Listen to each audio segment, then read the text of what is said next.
5 مدال برای کشورمون به دست بیاریم. حالا میاد به تفنگ بوسه میده.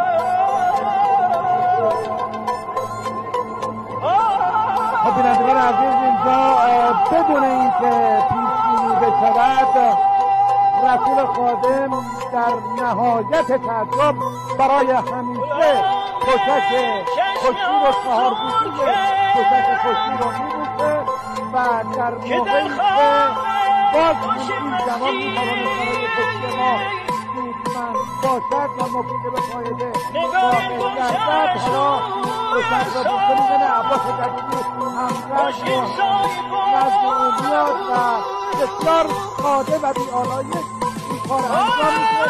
اصلا کسی تصورش رو نمی‌کرد که رسول در اینجا میاد و چنین کاری رو انجام بده.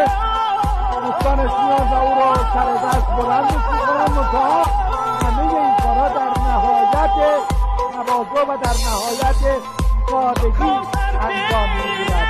چقدر لحظه باشکوهی رسول احساس کرد که دیگه باید با خوشی خداحافظی بکنه. رسول میره تا